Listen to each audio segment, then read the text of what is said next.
ከዘመናዊ ህይወት ጋር በሚገናኝባት የቤይሩት ልብ ውስጥ አንድ የኪነ ህንጻ መዋቅር በጸጋና ጸጥታ ኃይል ይነሳል። መሐመድ አልአሚን መስጊድ። ብዙ ጊዜ በአስደናቂው ጉልላቱ ምክንያት የቤይሩቱ ሰማያዊ መስጊድ ተብሎ የሚጠራው የመሐመድ አልአሚን መስጊድ ከአምልኮ ቦታ በላይ ነው። ይህ ብሔራዊ ምልክት የስነ ህንጻ ምልክትና ከሊባኖስ ከፍተኛ ተጽዕኖ ፈጣሪ መሪዎች መካከል የአንዱ ጥልቅ የግል ቅርስ ነው። መስጊዱ የተሰራው በ19ኛው መቶ ክፍለ ዘመን ከሼክ አቡ ነስር አልያፊ ጋር የተያያዘ የዛዊያ ወይም የሶላት ማዕዘን ቦታ ላይ ነበር። 10 ዓመታትን የፈጀ የእቅድና የመሬት ይዞታን ተከትሎ መስጊዱ የአንድነትና የጽናት ምልክት እንዲሆን ባሰቡት በቀድሞ ጠቅላይ ሚኒስትር ራፊቅ ሃሪሪ በህዳር 2002 የመሰረት ድንጋይ ተቀምጧል። ሃሪሪ የመስጊዱ ግንባታ ከመጠናቀቁ በፊት በ2005 የተገደሉ ሲሆን የቀብር ቦታቸውም ከመስጊዱ አጠገብ በሰማዕታት አደባባይ ላይ ይገኛል። እንደ አውሮፓውያን አቆጣጠር በ2008 ግንባታው ተጠናቆ የተመረቀው መስጊዱ የሊባኖስ የበለጸገ የባህል ቅርስና የሟቹ መሪ ራዕይ ማሳያ ተደርጎ ይወሰዳል። በአርክቴክት አዝሚ ፉኩር የተነደፈው መስጊዱ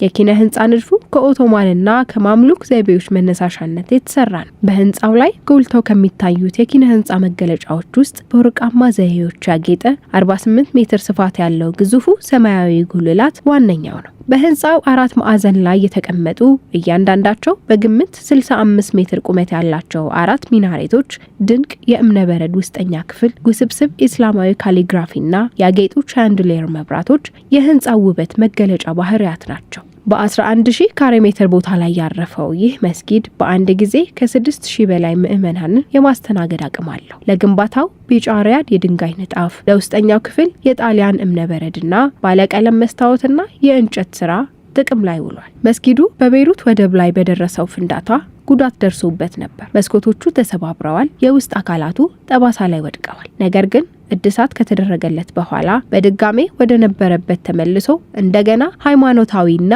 ባህላዊ ምልክት ሆነ። የመሐመድ አልአሚን መስጊድ መንፈሳዊ ማዕከል፣ የስነ ህንጻ ቅርስና የሊባኖስ ዘላቂ መንፈስ ክብር ነው። የመስጊዱ ዲዛይን በአቅራቢያው ከሚገኘው ከቅዱስ ጊዮርጊስ ካቴድራል ጋር የተስማማ መሆኑ በሊባኖስ የብዙ ሃይማኖት አውድ ውስጥ አብሮ መኖርንና አንድነትን የሚያንጸባርቅ ነው።